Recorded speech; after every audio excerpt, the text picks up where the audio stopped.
Hello my dear students, welcome back to one more video. जैसे कि अभी हमने ये 4th चैप्टर स्टार्ट किया है क्लास 10th एनसीईआरटी का, और इस चैप्टर का नाम है carbon and its compound.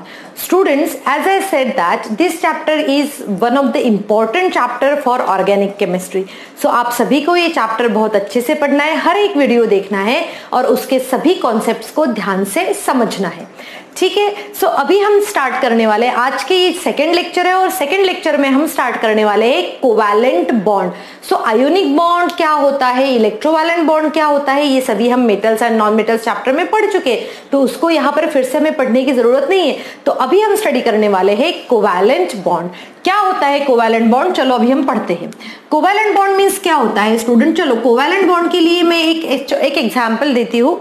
Consider करो कि जब आपका कोई फ्रेंड है और आपने और आपके फ्रेंड ने दोनों ने मिलके सोचा था कि मैं एक टॉफी मुझे खाना है। भाई हम दोनों फ्रेंड्स अच्छे से गार्डन में घूम रहे थे इवनिंग में, तो उन्होंने सोचा कि चलो क्यों ना एक चॉकलेट टॉफी नहीं चॉकलेट खाई जाए। तब उन्होंने देखा पास में ही शॉप थी, शॉप पे गए, शॉप पे जाने के बाद में उन्होंने पूछा कि भाई इस टॉफी की प्राइस कितनी है, तो उन्होंने कह दिया कि भाई इस टॉफी की प्राइस 20 रुपीज है। अब इन्होंने अपने अपने जेब में देखा तो दोनों के पास में कितने थे, सिर्फ 10 रुपीज थे। क्या थे, सिर्फ 10 रुपीज थे। तो दोनों ने सोचा कि चलो क्यों ना हम 10 रुपीज को कंट्रीब्यूट कर लेते हैं और एक क्या कर लेते हैं, टॉफी ले लेते हैं। सो जब उन्होंने वो टॉफी ली या फिर चॉकलेट जो लिया उन्होंने, वो 20 रुपीज का था। अब देखो ध्यान से, ये कोई पर्सन ए है जिसने कितना कंट्रीब्यूट किया, 10 रुपीज कंट्रीब्यूट किया। ये दूसरा पर्सन है, इसने भी 10 रुपीज कंट्रीब्यूट किया और दोनों ने मिलके एक बड़ी सी टॉफी खरीदी। जब वो खाएंगे उस टॉफी को तो डेफिनेटली कितना करके खाएंगे, हाफ हाफ करके खाएंगे। तो यहाँ पर जब उन्होंने खुद ने सोचा कि हमें चॉकलेट को ही खाना है और उस चॉकलेट के लिए जब उन्होंने सोचा कि कितने रुपीस कंट्रीब्यूट करना है, तो जब हम कंट्रीब्यूशन इक्वल रखते हैं और साथ में ही शेयरिंग भी इक्वल करते हैं, ऐसे बॉन्ड को कहा जाता है कोवैलेंट बॉन्ड। आई होप आपको नहीं समझ में आया होगा, मैं अभी इसको प्रॉपरली समझाती हूँ कि कोवैलेंट बॉन्ड होता क्या है। कोवैलेंट बॉन्ड फॉर्म कैसे होता है वो भी हमें समझना है। कैसे फॉर्म होता है कोवैलेंट बॉन्ड, देखो covalent bond is formed, covalent bond is formed by, covalent bond कब डेवलप होता है, देखो covalent bond is formed by mutual sharing of electrons. Covalent bond कब फॉर्म होता है, जब म्यूचुअल शेयरिंग ऑफ इलेक्ट्रॉन हुई। जैसे फॉर एग्जांपल ये एक पर्सन है हमारे पास, ये दूसरा पर्सन है और इसने क्या किया, अपना एक जैसे कि अगर यहाँ पर कुछ आप मान के चलो कि कोई प्रोग्राम था, तो इस प्रोग्राम में इसने क्या किया, अपने 100 रुपीज कॉन्ट्रीब्यूट किए, इसने भी हमने 100 रुपीज कॉन्ट्रीब्यूट किए और उस प्रोग्राम के लिए ये जो गिफ्ट जो खरीदा वो जो 200 रुपीज का था, तो इसमें कंट्रीब्यूशन दोनों का था, इक्वल था, और इसीलिए ऐसे में जो बॉन्ड बनेगा उस बॉन्ड को कहा जाएगा म्यूचुअल शेयरिंग ऑफ इलेक्ट्रॉन कहते हैं, और बॉन्ड स्पेसिफिकली कहा जाता है कोवैलेंट बॉन्ड। अब मैं आपको कोवैलेंट बॉन्ड के कुछ एग्जांपल्स बताती हूँ, यहाँ पर अंडरलाइन कर लेते हैं। म्यूचुअल शेयरिंग ऑफ इलेक्ट्रॉन्स, इसे क्या कहते हैं हम, म्यूचुअल शेयरिंग ऑफ इलेक्ट्रॉन्स कहते हैं। तो चलो देखो कोवैलेंट बॉन्ड का हम देखते हैं, एग्जांपल देख लेते हैं। और कोवैलेंट बॉन्ड में के स्पेसिफिकली टाइप होते हैं 3। कौन कौन से टाइप है वो, फर्स्ट टाइप जो है वो होता है सिंगल कोवैलेंट बॉन्ड। कौन सा होता है ये, सिंगल कोवैलेंट बॉन्ड। यहाँ पर जो होता है सेकंड जो होता है वो होता है डबल कोवैलेंट बॉन्ड, और थर्ड जो हम देखने वाले हैं वो होता है ट्रिपल कोवैलेंट बॉन्ड। कौन सा होता है, ट्रिपल कोवैलेंट बॉन्ड होता है। तो चलो अभी हम इसके बारे में डिटेल में स्टडी करते हैं। ठीक है, तो स्टूडेंट्स अब देखो, हम जब अगर सिंगल कोवैलेंट बॉन्ड की बात करें तो हम कैसे करेंगे। अब मैं देखो एक एग्जांपल ले रही हूं, जैसे कि मान के चलो हम ले रहे हैं example formation of H2 molecule, formation of H2 molecule. अब H2 मींस क्या होता है, हाइड्रोजन गैस। अब देखो हाइड्रोजन गैस मॉलिक्यूल कैसे बनता है एक्चुअल में मैं बताती हूँ आपको। यहाँ पर H2 है मींस 2 हाइड्रोजन एटम है, ये 1 हाइड्रोजन एटम हुआ, ये 1 H एटम, तो हमने इसको ये ऐसा दिखा दिया, ये हाइड्रोजन हो गया है और इसके पास में ये हाइड्रोजन लिखा और इसके पास में कितने इलेक्ट्रॉन है, एक। और आई होप आप सभी को लुईस डॉट स्ट्रक्चर्स पता है।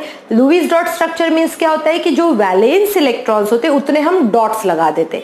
हाइड्रोजन में एक वैलेंस इलेक्ट्रॉन होता है इसलिए एक डॉट लगाया। ऑक्सीजन में कितने 6 वैलेंस इलेक्ट्रॉन्स थे इसलिए हम उसको 6 डॉट्स लगाएंगे। कार्बन में 4 वैलेंस इलेक्ट्रॉन्स होते इसलिए हम 4 डॉट्स लगाएंगे। वैलेंस इलेक्ट्रॉन्स मींस कौन से, ऐसे इलेक्ट्रॉन्स जो क्या होते हैं, लास्ट शेल में होते हैं, उन्हें कहा जाता है वैलेंस इलेक्ट्रॉन। तो ये एक हाइड्रोजन एटम हुआ। दूसरा H एटम में लूंगी, यहाँ पर ये दूसरा H एटम हुआ। अब ये दोनों हाइड्रोजन एटम एक दूसरे के साथ में ये क्या सोचते हैं कि चलो भाई दोनों भाई भाई तो है, चलो कोई मिलके काम शुरू करते हैं। तो अगर मिलके बिजनेस शुरू करना है या काम शुरू करना है तो उसके लिए कंट्रीब्यूशन तो इक्वल होना चाहिए। तो ये क्या करते हैं, आपस में कंट्रीब्यूशन करते और शेयरिंग करते।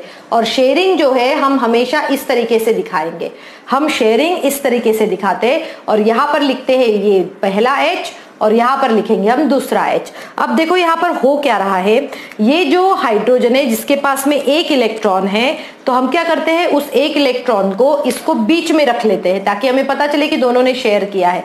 ये भी इलेक्ट्रॉन को हम बीच में रख लेते हैं। अब देखो दोनों ने इलेक्ट्रॉन को शेयर किया और किसी भी बॉन्ड को बनने के लिए हमें कितने इलेक्ट्रॉन्स चाहिए रहते हैं, सिर्फ 2। तो उन दोनों के बीच में एक बॉन्ड जो है वो इस तरीके से बन जाएगा। अब आप देखते हो कि इस बॉन्ड को कहा जाता है सिंगल कोवैलेंट बॉन्ड। क्या कहते हैं हम इसको, सिंगल कोवैलेंट बॉन्ड कहते हैं। जैसे यहाँ पर भी देखो, यहाँ पर सिंगल बॉन्ड ऐसे एक लाइन से शो करते हैं, डबल बॉन्ड ऐसे 2 लाइन से शो करते हैं, ट्रिपल बॉन्ड जो होता है वो 3 लाइंस से शो करते हैं। तो इस तरीके से ये HH का क्या हो गया, सिंगल कोवैलेंट बॉन्ड यहाँ पर बन गया है। ठीक है, सो स्टूडेंट आपको समझ में आया। और कितने सिंगल बॉन्ड्स बने, एक सिंगल बॉन्ड बना, इन दोनों के बीच में सिर्फ एक सिंगल बॉन्ड बना है। चलो अभी हम एक और एग्जाम्पल लेते हैं ताकि हमें समझ में आए कि सिंगल कोवैलेंट बॉन्ड किस तरीके से बनते हैं। सो वो एग्जाम्पल मैं लेती हूँ, आप formation of CH4 methane molecule की हम बात करते हैं। मीथेन मॉलिक्यूल की हम बात करेंगे तो ये एक कार्बन है और इस कार्बन के पास में 1 2 3 4 4 इलेक्ट्रॉन होते हैं, वैलेंस इलेक्ट्रॉन तो हमने ऐसे दिखा दिया। अब इस कार्बन के पास 4 हाइड्रोजन आ गए इस तरीके से, देखो ये एक H, ये एक H, ये एक H और ये एक H। अब ये क्या होता है, कार्बन सोचता है कि चलो भाई मैं सबके साथ शेयरिंग कर लेता हूं। तो शेयरिंग जब कार्बन करेगा तो देखो आप इसको इस तरीके से शो करते हो, कार्बन को बीच में रखेंगे हम और फिर हम इस तरीके से 4 हाइड्रोजन को चारों तरफ से हम ऐसे इस तरीके से दिखा देंगे। तो ये हुआ हाइड्रोजन, ये हाइड्रोजन हुआ, ये भी हाइड्रोजन है और ये हाइड्रोजन है। अब देखो यहाँ पर क्या होगा, ये कार्बन है। अब इन दोनों के बीच में जब ये इस तरीके से बॉन्ड बन रहा है, अब देखो शेयरिंग कैसे करेंगे। सबसे पहले कार्बन शेयरिंग करेगा इसके साथ, मतलब किसी एक के साथ। ये हाइड्रोजन अपना एक इलेक्ट्रॉन देगा, ये कार्बन भी अपना एक इलेक्ट्रॉन देगा और दोनों का क्या हो जाएगा, कंप्लीट एक बॉन्ड बन गया दोनों के बीच में। फिर कार्बन रिएक्ट करेगा इसके साथ, इसने अपना एक इलेक्ट्रॉन दे दिया, इसने अपना एक इलेक्ट्रॉन दे दिया। फिर कार्बन आएगा इसके पास, तो ये इन दोनों ने मिलके शेयरिंग कर ली। फिर कार्बन आएगा इसके पास, सो इनके साथ भी इसने शेयरिंग कर ली। और यहाँ पर जो बॉन्ड बनेगा वो बॉन्ड इस तरीके से बनेगा। देखो ये भी सिंगल बॉन्ड है क्योंकि एक बॉन्ड बनने के लिए मैक्सिमम 2 इलेक्ट्रॉन्स की जरूरत होती है। सो यहाँ पर कितने सिंगल बॉन्ड बने, 1 2 3 4 सिंगल बॉन्ड। कितने बने हैं यहाँ पर, 4 सिंगल बॉन्ड बने हुए हैं। ठीक है, सो अब देखते हैं हम ये तो हमें समझ में आ गया। इसका एक और एग्जाम्पल मैं बताती हूँ। देखो वो एग्जाम्पल कौन सा है, वो एग्जाम्पल अभी तो अपन ने नॉमेनक्लेचर स्टडी नहीं किया है इसलिए आपको उसका नाम तो नहीं आएगा, बट मैं फिर भी बता देती हूँ।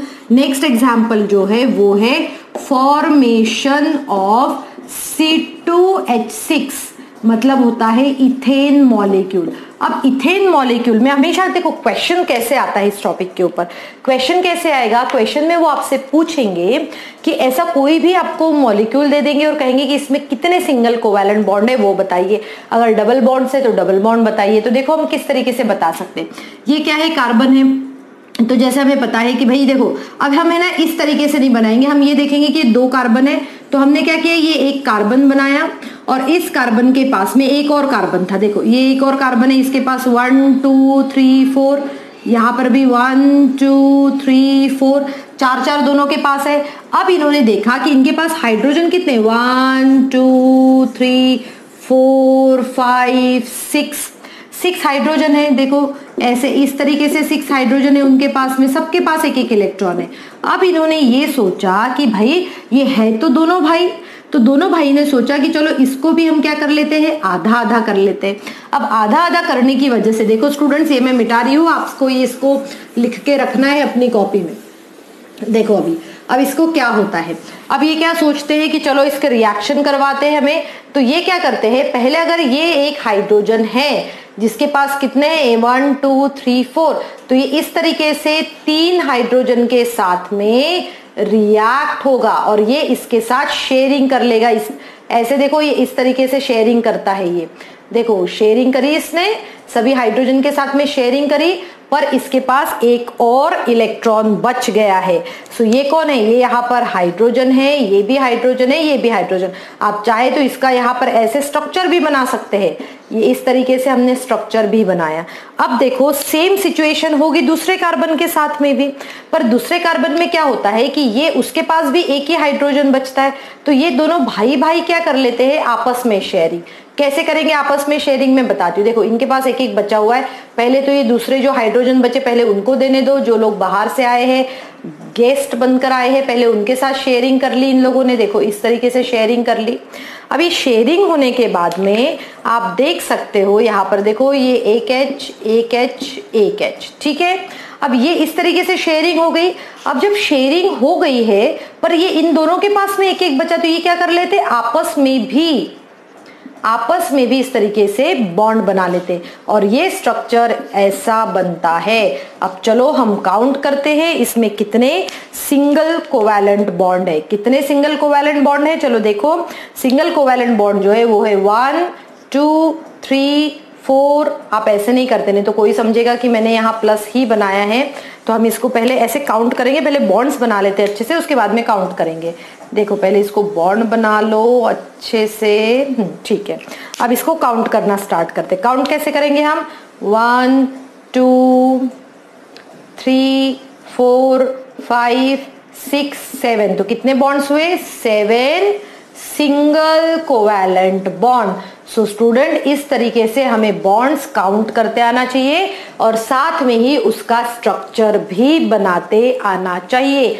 अब आप यहाँ पर ध्यान से देखोगे कार्बन जो है, कार्बन के सर्कल में 8 इलेक्ट्रॉन्स है। तो हमें हमेशा ये याद रखना है सिर्फ हाइड्रोजन को छोड़ के या हीलियम को छोड़ के बाकी सबके शेल में कितने इलेक्ट्रॉन्स होने चाहिए, 8 इलेक्ट्रॉन होने चाहिए। जैसे देखो 1 2 3 4 5 6 7 8। अब कोई मुझे ये भी कहता है कि ये दोनों मिक्स क्यों हुए, इनको एक एक इलेक्ट्रॉन रखना चाहिए था।